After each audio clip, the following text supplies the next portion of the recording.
It uses nature and the cycle of nature, or the elemental cycle, to be produced and then to be turned into a paint. So we don't use plastics to make our paint do the job as a colouring for the wall.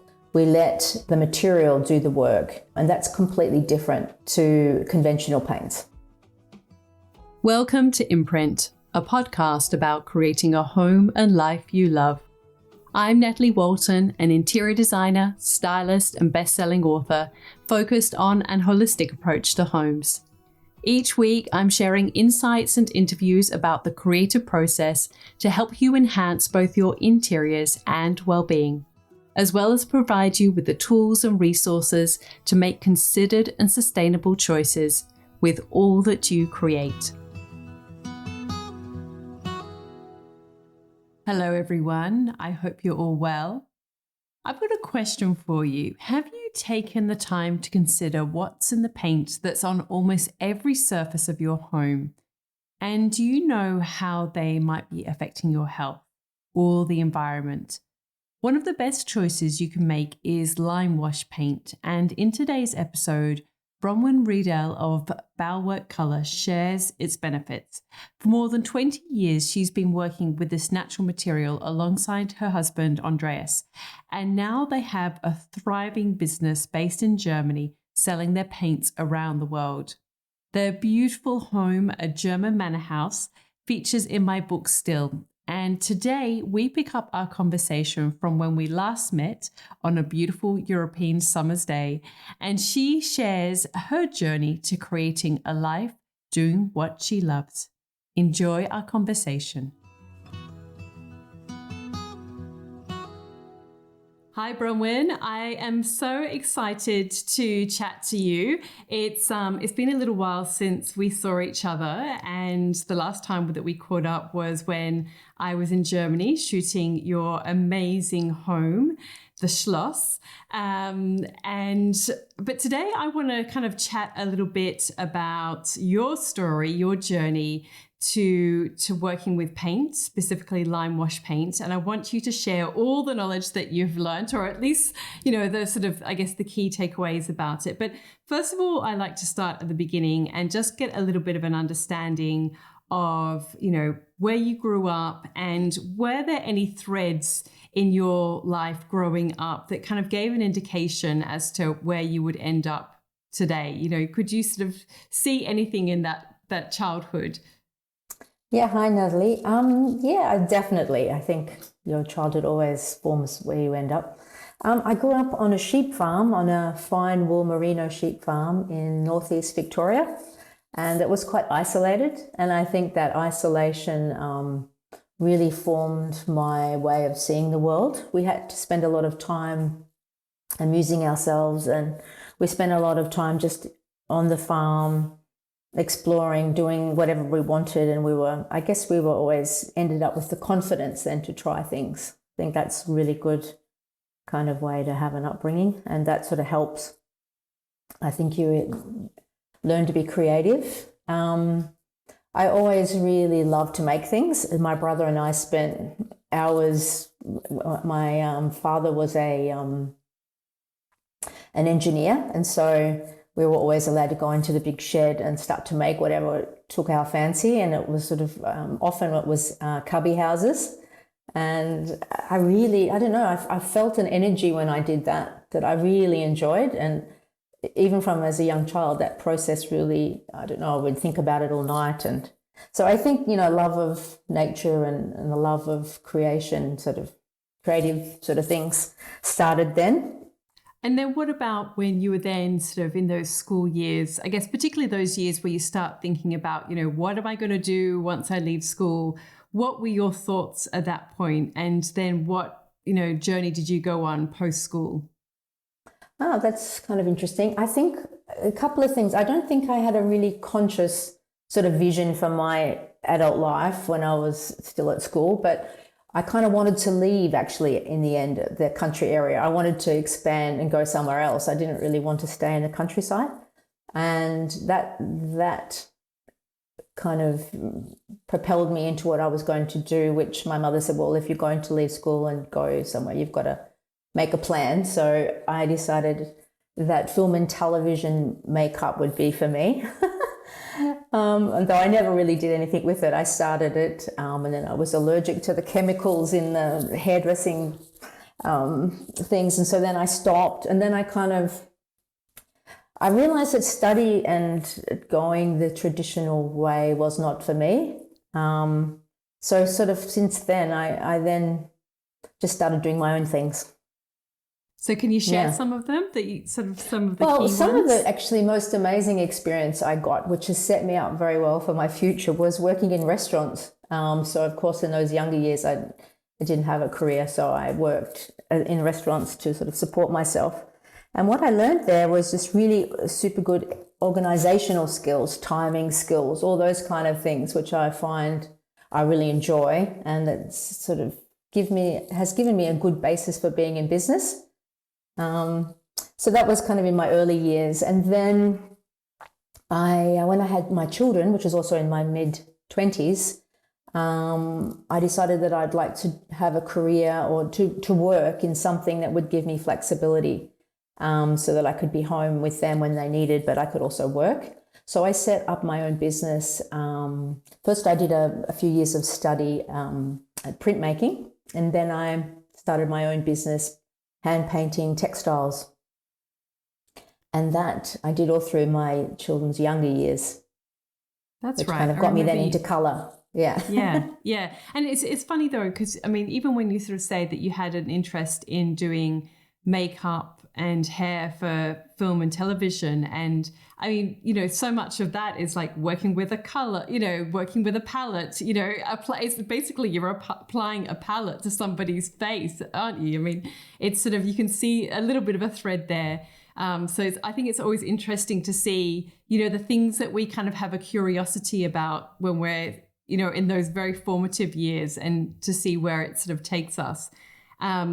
And again, interesting that you had an allergic reaction to the chemicals, because, that sort of is part of, your story of working with non-chemicals, I guess, natural materials now. But so then how did Bauwerk come about? How did Bauwerk Colour come about?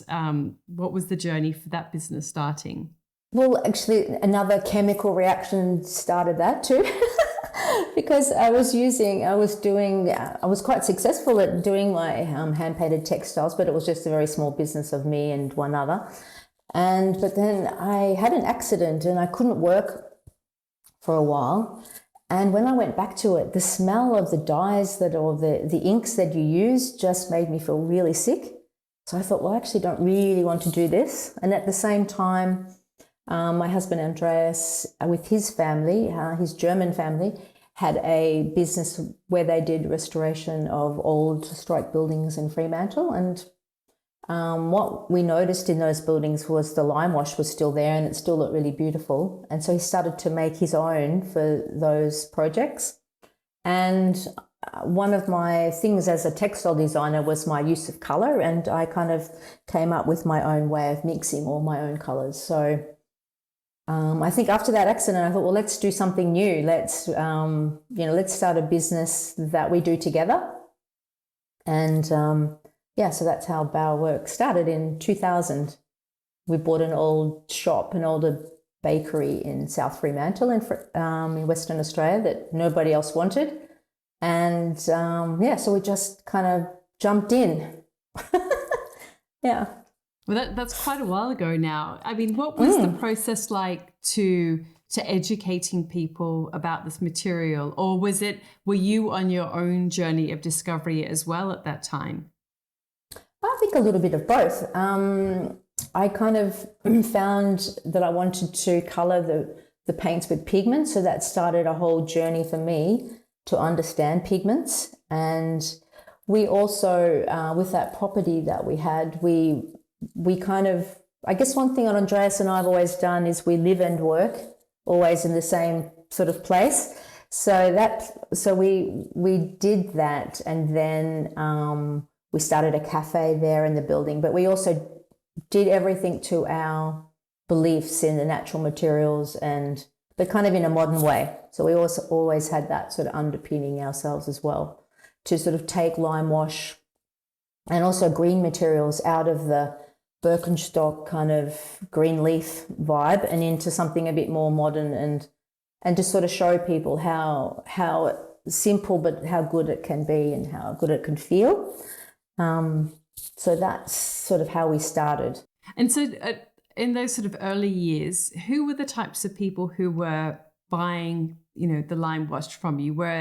Was it sort of like architects, or builders, or was it like more boutique businesses, or, what type of clientele was it? And I'm just curious as to how that has evolved over the years. Was it people who already had knowledge of it, or... Yeah, I'm curious. I think the builders were probably the last people we convinced to use our paint, if I'm honest. It took quite a while. Although, of course, there's always some that take it up, and there's painters that take it up. But I think that was not a known product, or the perceptions of it were kind of difficult.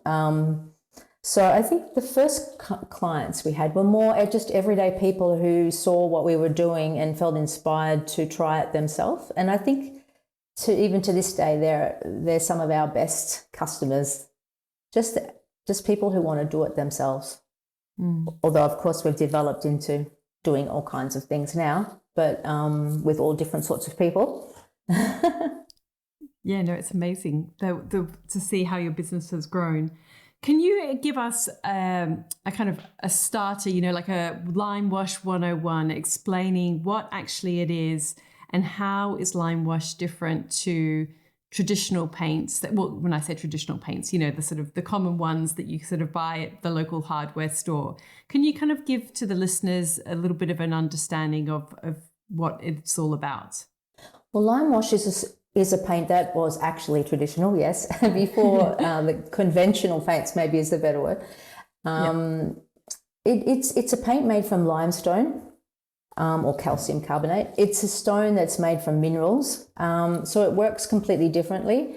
It uses nature and the cycle of nature, or the elemental cycle, to be produced and then to be turned into a paint. So we don't use plastics to make our paint do the job as a colouring for the wall. We let the material do the work, and that's completely different to conventional paints. And so can you give us sort of a bit of a rundown then? So most people, if they're using your product, can they use it on, if they've got existing paint, do they have to strip that back, or can they put it on top of existing paint? What's the kind of the best way to apply it to a wall? Because I think there's a lot of curiosity about Limewash paints now, that people are seeing it used more and more. And I guess people might be having questions in their mind about, can I only use it if I'm building, or if it's an existing home, can they use it then? Yeah, well, part of our strategy, or part of our plan for Limewash ourselves, was to make it accessible for all different types of buildings without compromising on the natural aspects of it. So, of course, the optimum finish or surface for Limewash is an absorbent wall, meaning something like render or brick. And that's what it was traditionally used on, because that's what we traditionally built with. But from the very beginning, we realised that a lot of people have previously painted or drywall, plasterboard, gyprock. So what we've done over the years is try to optimise the paint to work on all of those surfaces. And about 2 years ago, we brought out a product called Bauwerk Prep Coat, which is like a bridging coat. You don't have to use that, but it does make it more optimal. So it sort of mimics an optimal surface. So it mimics render, or it mimics brick, meaning that the paint gets a little bit sucked into that prep coat, and then that makes it easier to paint, and it makes it a lot more durable, and it just builds a bridge between the conventional building system, which these days is built for the plastics industry. So we've tried to make it really easy for people to be able to use. And then once you've used it and you've done those preparation, you don't have to do them again. You can then use just Limewash going into the future. You can just re-Limewash as required.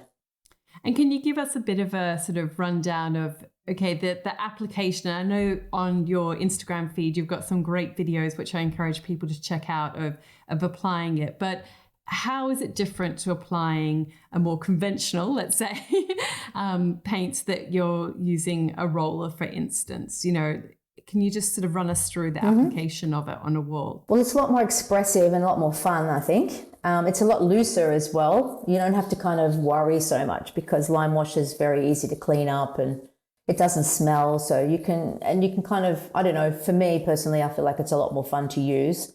But yeah, you do need to use a brush. And there's a couple of rules with Limewash. You have to spread it out thinly and pattern it as you go. So you can't just kind of start and stop. You've got to commit to the whole wall. And yeah, if you don't spread it out correctly, it can then be a little bit powdery. So that's one thing you have to be aware of. But that's kind of basically it. One of the things we say is trust the process because it is different. And when you see it, you think, oh my goodness, what have I done? But that's usually just the first coat. And then once you've done a second coat, it looks a lot different. But yeah, I think most people end up enjoying it because it is a little bit more creative than just using a roller to paint your walls. Yeah, people write to us and say, oh, I'm sitting in my room and I can't stop looking at my walls. So I think that's really nice feedback. That's great. And what about, can you sort of share some of the health benefits of using Limewash as opposed to the sort of more conventional paints as well? Oh, well, there's quite a multitude. One, it doesn't off-gas, so that it has no VOCs, because VOCs, volatile organic compounds, come from plastics and those type solvents and things like that. And those chemicals off-gas for years. So I think that's one of the major benefits. But it's also much kinder in the environment. The manufacture of it is very, very light on the environment. And the disposal is also very light on the environment. In many cases, you can just put it straight into your compost because it's made from limestone. There's a couple of exceptions to that, a few colours that you might not want to put in there natural, but that doesn't mean you want to have them. But yeah, it doesn't leave plastics behind in the environment. And one of the main chemicals that are in conventional paints, which I think we need to be a bit more aware of, are biocides. So we're kind of concerned that we don't eat pesticides in our food, but all acrylic paints and water-based paints have biocides in them because otherwise they would be moldy. And and formaldehyde, both very serious chemicals people use without really realizing. So Limewash doesn't need those chemicals to work. It works using the process of taking air from the environment and turning back into limestone. So it's a natural process because paint has to stick to the wall, and so it either has to stick via the process of plastic or oil, or in this case we use it that air does the job, which is a lot kinder, of course, for the environment. Yeah. And I guess some of the things that often, I mean, I used to work in a paint store a long, long time ago, sort of a conventional paint store, sort of selling, the water-based paints and enamels and so on.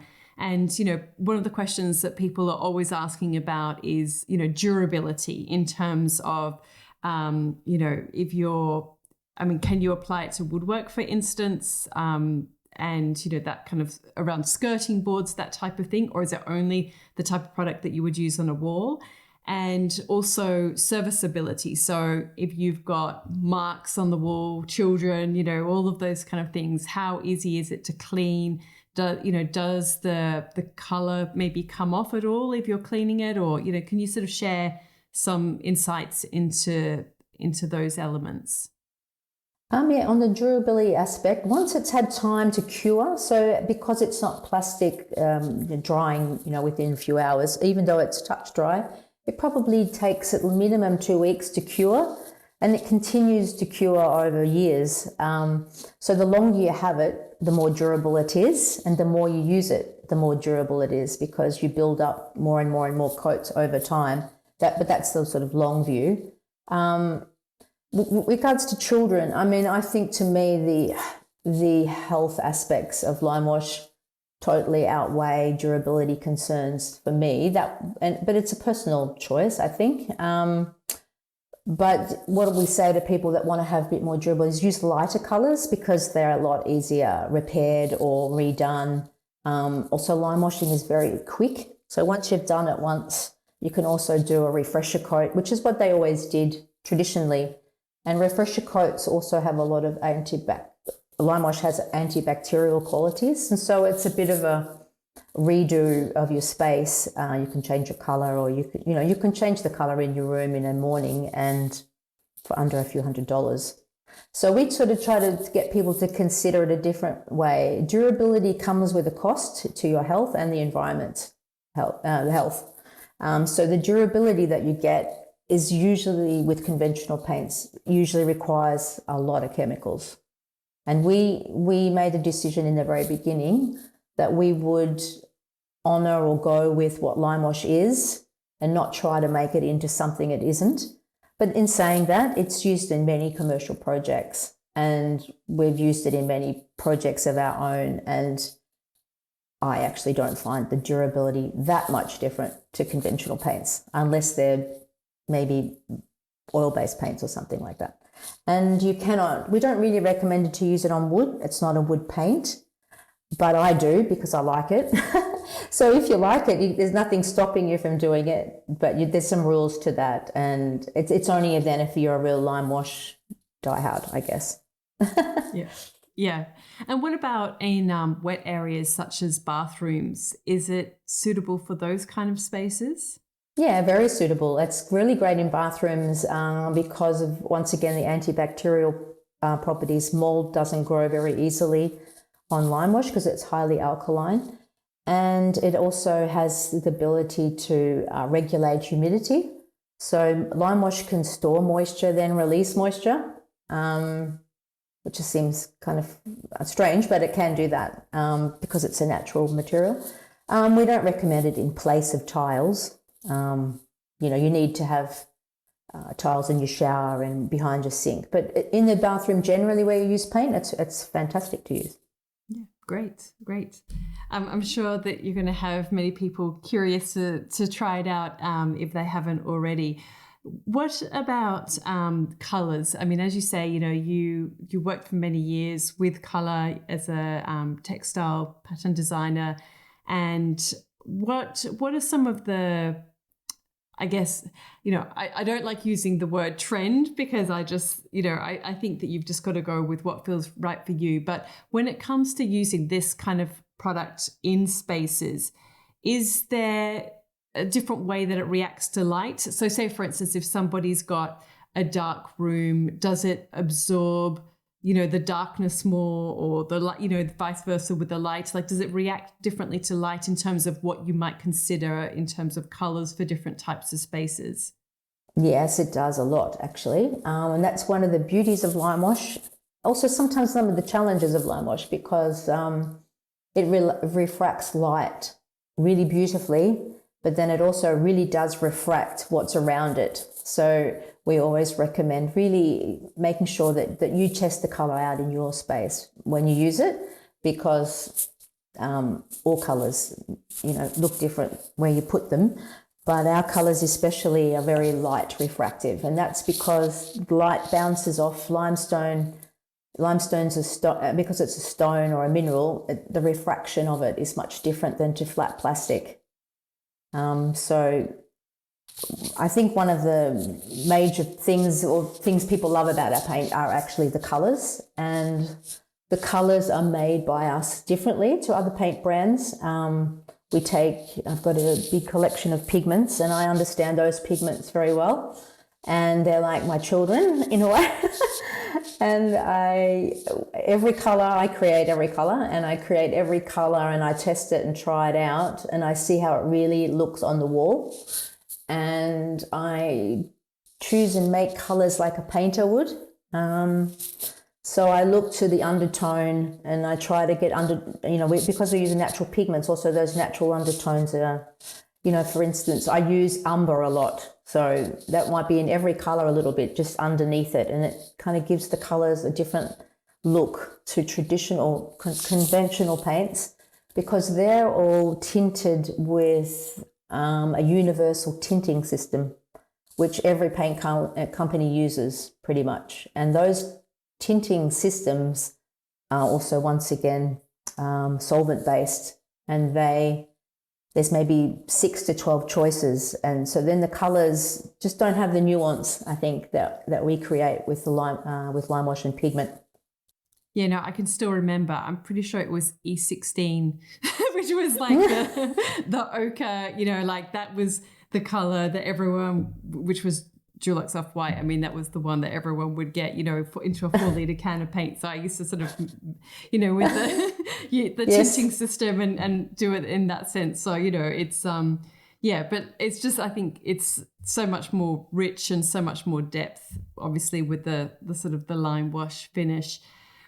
Again, like you've kind of worked a lot with, a range of different people and had collaborations with different designers such as Abigail Ahern. And I actually recently interviewed Louisa Gray from House of Grey, and she's done some colours with you. Can you just sort of share some insights into that process and how different designers, what they've come up with and what you've learnt in that process of what they've, because you work on your own colours, but, what they've come up with and how that's maybe different to what you do or... Yeah, well, that's a really fun part of it, actually. Especially the last one with Louisa Gray, we really went into great depth together because she's very exacting and very clear on who she is and what she's doing, and I really liked that. And we worked a lot. It took us nearly, I think, 18 months to come up with the colours. We made 9 colours together, and it was quite a long process. And for that reason, that we checked it in different light: Australian light, Europe light, UK light, making sure that the colours really came across with the feeling that we wanted to create. Because we didn't also just do the colours as colours; we did them as we wanted to make them feel like you feel a certain way in those rooms, and they all have names around that, nurture, still, slow, things like that. So we also wanted to create colours that evoked feeling in the room, not just a colour, as it were. Yeah, that was a really fun collaboration. Yeah, I can imagine. She was great to talk to. So can you share what the difference is between Andreas, how he works in the business, and what your role is? I mean, you've sort of spoken about you really work with the pigments, but as a team, you've been working together for so long now. Can you give us a little bit of an insight into that? Yeah, we've been working together for, I don't know, maybe over 30 years. Well, we've learned to work together really well, actually, after years of sometimes fighting lots. But I mean, we've always worked together well, but not always. No, let's be real. Sometimes it's not always easy to work with your partner and live, work, everything. But we've really come into a sweet spot now, I would say. He tends to work a lot on the technical side of everything. Also, a lot of the business administration. He does a lot of that, but it depends a little bit. I tend to do all the Australian work, and he does all the German work because we're running business in Germany. So he has the joy of the administrative side of all of that. He's also very good on the materials, like thinking about projects and what materials could be used. He does a lot of big projects, like for the King of Jordan. We still work in Saudi Arabia on projects. We work with London architects. So he's more on that level, making sure that projects get specified correctly and supporting customers. We're also building a new website. We do a lot of the work in-house ourselves. So he also manages the building of that. He's very technically proficient, way more than me. Well, it's good to have that balance, though, isn't it? And what about Yeah. Yeah, totally. I mean, and your business, seems to be doing so well now. I mean, I always think that it takes at least 10 years for a business to really kind of get into its stride in terms of, getting that momentum. I'm curious whether you agree with that, whether it was 10 years for you, before you sort of started to hit your stride. But I mean, you must have been going now for, over 20 years with this particular business. What are some of the big lessons that you've learned along the way, in running a business? I mean, lots of people who listen to this podcast have got their own business, within the creative sphere. They're probably much earlier along their journey than what you're at now. Can you share some of the big lessons that you've learned? Yeah, I think it does take 10 to 12 years to really establish yourself. And I think what we do well, and I think this is a bit of a way to move forward in anything in life, is small steps every day. We do something every day, all of us, to get better, to make something better, to make it more efficient. We love to sort of systemize things. We like to, everything that we do, we like to improve upon. And I think doing that as a habit every day, then that gives you success in the end. And I think working with focus is also really important. What about, do you have I'm always curious about how people structure their days and their time. Do you have, are you a morning person? Do you try and focus on doing specific tasks at a certain time of day or on certain days? Do you work in that way at all, or how do you manage your time? I'm supposed to. I keep telling myself I should, and I keep writing myself little notes that I should. Our goal is always, next year we're going to blah, blah, blah. We have only a small team, but there's a lot of management required, so that sometimes pulls you in every different direction. What we tend to do is we meet for espresso in the morning. To wake up, and then we just go straight to work. And but for us, I don't know, we've always loved our life. We don't kind of consider work and life two different things.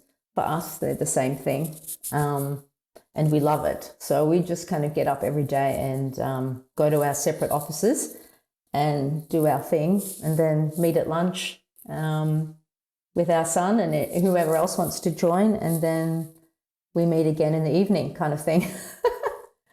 We often go for walks too. We go for walks. We walk and talk. We find the best way to have a meeting is to get away and walk for an hour and then discuss things. So that's kind of how we do our days.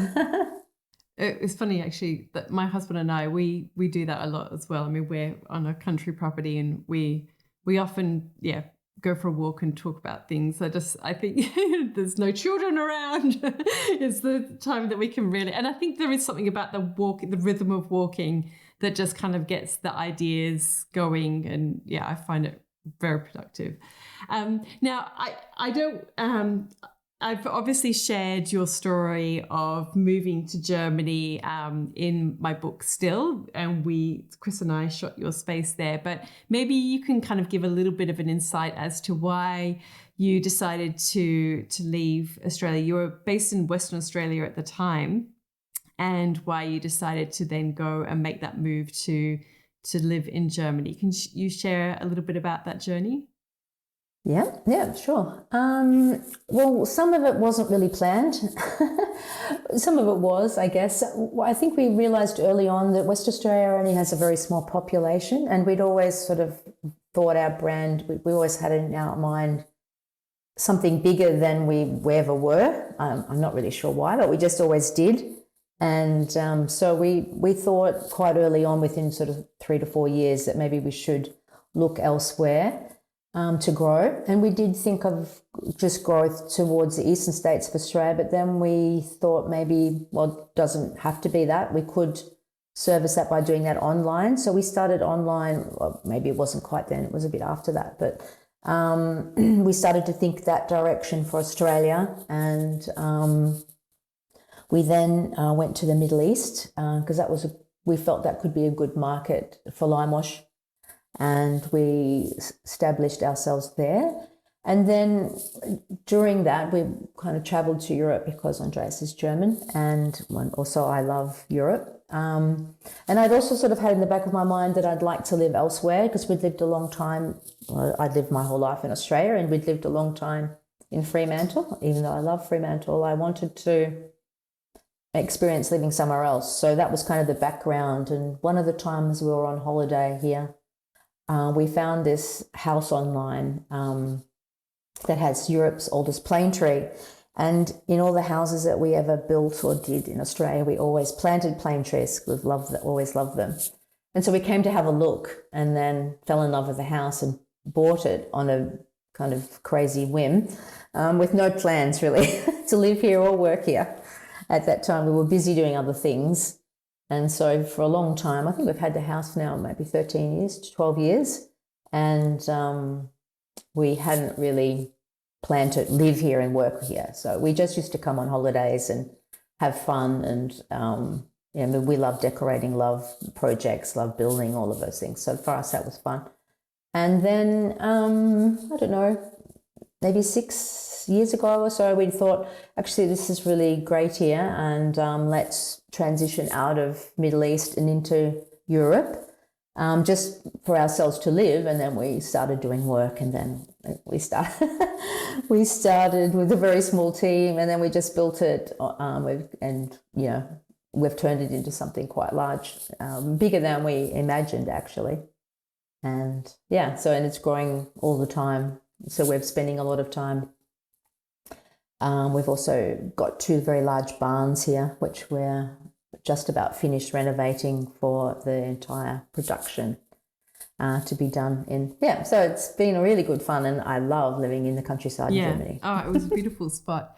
I think it's one of those barns someone had a wedding there just after we left.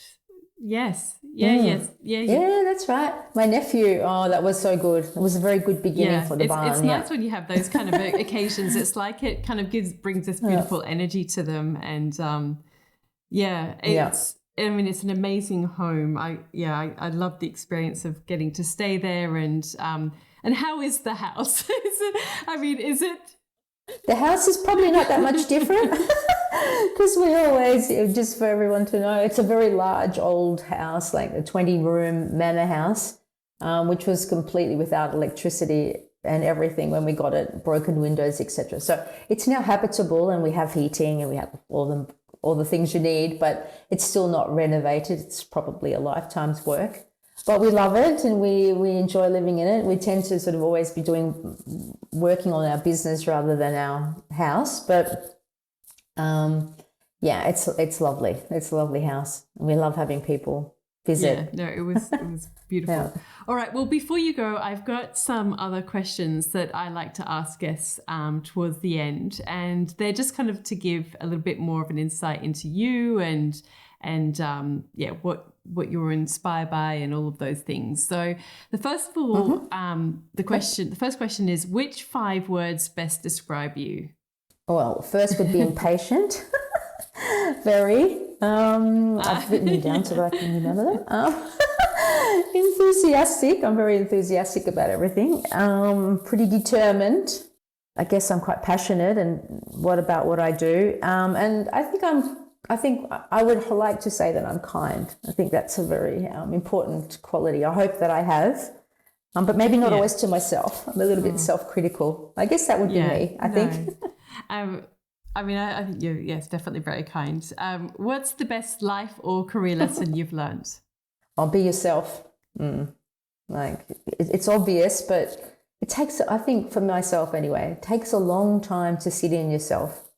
And it's okay to make mistakes, and it's okay that things take time. I'm impatient too, so I need to hear that one. What's your proudest career achievement? Oh gosh, I don't know. I think my proudest career achievement is to have a successful business after so many years, and have a successful family business. Both our sons work in our business. I obviously work with my husband, and we have people that are proud to work with us. I think that's what I feel is an achievement, and that I feel we've created a brand that people respond to and feel that we have integrity and things like that. Those things are really important to me. No, it is. It's great. What's been your best decision? Gosh, I don't know. Buying that house? Yeah, maybe. Yeah, maybe. I mean, yes, I do. I think one of my best decisions is to have moved to Germany. I do love it. Yeah, I think to buy this house. I think you're right. Yeah, thanks for that prompt. Who inspires you? Oh, yeah, my family again. Yeah, and my extended family as well. We're lucky to be blessed with a lot of extended family and friends. Yeah, people that. I love people that are doing things, and I love getting together and we all talk about, and we don't just do it about our work, but personally, we all like to we're all interested in growth and, expanding ourselves. Yeah. Yeah. I like that. Yeah, both of you are good at a conversation. I remember that. It was really good. Does that mean we talk too much? It was good. No, I mean, some people are just really comfortable chatting. Yeah. Just joking. What are you passionate about? Well, just about everything, I think. I'm very passionate about, my life, my kids, my husband. Yeah, I'm passionate about life in general, and my work. I just absolutely love it. 22 years, I never didn't once wake up feeling excited to go for my day. I think I'm really blessed. Yeah. Great. What dream do you still want to fulfill? I'd like to do more on our house. We've also planned a big garden next year. I love growing all my own vegetables, so I'm planning a big vegetable garden.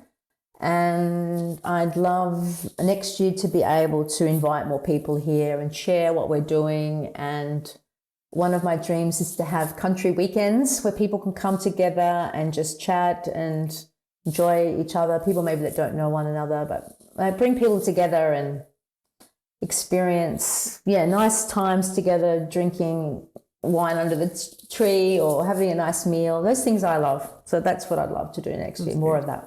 What are you reading? Have you got anything on your bedside table at the moment? Yes, I'm reading Fabric by Victoria Finlay. It's a book about the history of fabrics, which is really fascinating. Yeah, I love it. I quite like fabrics still. So is that non-fiction, a non-fiction book? Yeah, it's non-fiction. Yeah, interesting. Yeah, it's really good. Yeah, great. And what are you listening to? Do you listen to any podcasts or otherwise music? What do you like listening to? I love listening to the BBC. I'm listening to Intrigue, which has got lots of really fascinating stories. And the one I'm listening to currently is because I'm always interested to learn more about German history, which is about the people that did a tunnel between the old East Germany to escape into West Germany. I found that it's a really great podcast, very interesting. Wow, interesting, yeah. I love history. Yeah. No, well, I mean, as per your house, there's lots of history in that house. Yeah, it's amazing. And finally, what piece of advice would you give to your younger self? That it's okay to make mistakes. Yeah, and it's okay, and just to accept yourself. I don't think it's very easy when you're young to really see who you are. Yeah, no, I can appreciate that completely. Well, thank you so much, Bronwyn. It has been such a delight to connect with you again and learn, what you've been up to and all of the things about your amazing company and products. And I'm really excited for people to go out and try it for themselves and see the difference. So thank you for your time today. Well, thanks so much, Natalie. It was really great talking to you. You made it really easy. Thanks.